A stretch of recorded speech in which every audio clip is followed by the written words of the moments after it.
All right, not that you really care, but we're gonna make an omelet. So let's go ahead and break up these eggs. I usually just use a fork. I found that the fork actually works a little bit better than the whisk. When you use the whisk, it kind of just stirs everything around kind of like in one cohesive thing. You kind of just get like this cohesive tornado, a freaking disgusting salmonella tornado, which is cool. But if you do like a back and forth sort of motion as you're stirring with a fork, that seems to work best. Personally, I just like spinach. With spinach, you want to get rid of these little stupid little stem things. So I'm actually gonna continue this and skip ahead so you don't have to watch me do all of them. All right, so now that that's done, just sort of randomly rip your spinach leaves up. You don't want to like have an entire full-size spinach leaf slide out of your omelet when you're trying to eat it, you know. All right, so now that that's done, set that aside. Let's get your pan on. I usually do kind of like a medium low-ish. You don't want to burn it, but you do want it to cook all the way through. All right, now that your pan is a little bit warmed up, I'm gonna melt some butter in there, just a tiny, tiny, tiny bit. As you can see, there's hardly any butter, right? Get that kind of melted down. All right, so what we're doing here is we're actually gonna pre-cook the spinach a little bit. You actually wanna have the spinach be warm already, because if you put cold spinach, or any kind of cold filling for that matter, in your omelet, it's actually gonna keep the egg and the inside of your omelet from cooking. So if you want it cooked all the way through, you wanna actually pre-cook your, or at least warm up your insides. So let's go ahead and put this on here. All right, and we're just gonna do like a light sauteing. All right, one thing about spinach is if you cook it too slowly, you kind of get this weird chalky, sort of weird texture that almost kind of feels like you're eating flour or something. So I like to do a little bit quicker, like on higher heat, kind of like a medium or so. You don't want to cook it too fast, because if you get spinach too hot, it kind of has this weird like bitter taste. So anyways, that's perfect. Some of them are still kind of like uncooked, but that's totally fine. So we're gonna set that aside. All right, and we want to give the spatula and the pan itself a good little wipe. All right, so now let's go with the omelet creation itself. Start with some butter. Now while your butter's still solid, make sure you drag it around the edge of the pan. That way you kind of lube up the edge of the pan and you make sure that the egg doesn't stick. And from there, just sort of spread your butter around, make sure your pan is evenly coated. All right. Let that sizzle up for a minute or, not a minute, Jesus Christ, a second or two. All right, so go ahead and put that in. It's fine if you have like a little bit of sizzling, you don't want too much. And then from here, you kind of want to keep your pan shaking, and you kind of want to just whisk this around. So I use the corner of my spatula, and I'm just sort of making big, broad strokes. Anything that gets solid, like around the edge here, you want to like bring into the mixture. And you keep doing this. And as you can see, what you're doing is you're bringing the cooked egg up to the top, and you're recycling it with uncooked egg, because you don't want anything to burn while the other stuff is still uncooked. So yeah, just sort of move this around, move this around.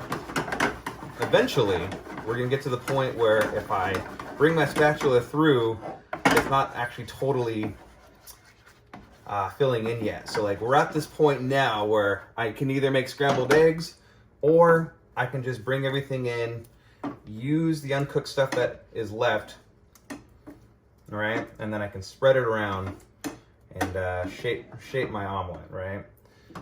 Okay. So, and you don't want to have thin spots, these will burn. You don't want to have thick spots because it won't cook. So, anyways, get it nice and flat, get it centered over your burner, bring your burner all the way down to low, as low as it goes. All right, evenly coat the whole thing with cheese. Okay. Bring your spinach that we cooked earlier, bring that in and just make a line in the middle. All right, and that's the direction that we're gonna roll the omelet. And then from here, just cover. So there's a lot of heat left in the egg, even though you have the burner on low. As you can see, it's starting to steam up already. And then we're just gonna leave this here for 45 seconds or so. A lot of making omelet is trial and error. There isn't really like perfect method. All you can do is make the perfect omelet. All right, so even though the glass is fogged up, I'm looking inside and I can see that the cheese is melting. I can see that the egg is starting to cook, right? So I think we've been on for about 45 seconds to a minute or so. And it's looking pretty good. Yeah, all right, I think it's time. All right, so we'll take that off and start rolling it. All right, so get your spatula underneath the edge here. And it's fine if you actually break the edge because it's gonna be in the inside of the omelet anyways, right? So what we're gonna be doing is rolling it, okay? And you see how awesome that looks right there? Like, not burnt, totally perfect texture, perfect color. It's fine if you brown your eggs a little bit, like that's not that big of a deal. Oh, I forgot to mention that we put the temperature back up. All right, so this is kind of the tricky part, is actually folding it over the filling. So what I like to do is actually tilt the pan so that I'm not moving it very much. If I were to keep the pan flat and then have to bring it all the way over, it's more likely to rip. But in this case, if it's tilted like this, I don't have to move it as far, right? So now that we have like a nice heavy inside here, what I'm gonna do is actually turn the omelet around, or just turn the pan around, that's fine. And then I'm going to grab the small part, because if you try to grab that big part, you're definitely gonna rip that shit.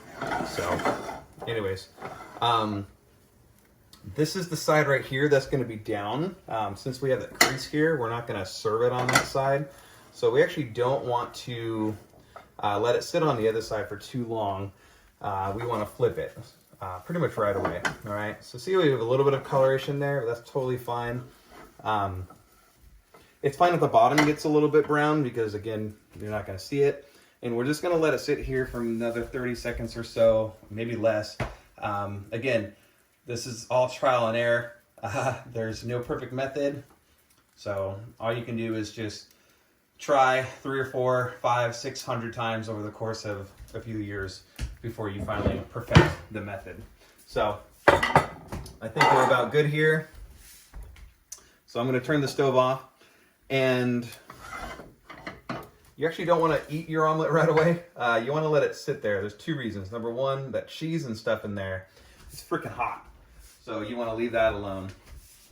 But also the inside of the egg, like, since there's a bunch of heat trapped in that omelet, and I didn't break the omelet at all for heat to escape, as you can see, it's like perfect all the way across. The heat is trapped in there, and it continues to cook that omelet. So there you have it, my dude. So here is our finished product. This is after we've let the omelet rest for a little bit. And then let's just check out to make sure it's cooked all the way inside. All right, so as you can see, we have some gooiness, but we also have some sponginess, some fluffiness, and we have some melted cheese, but that egg is cooked, my dude. Hell yeah.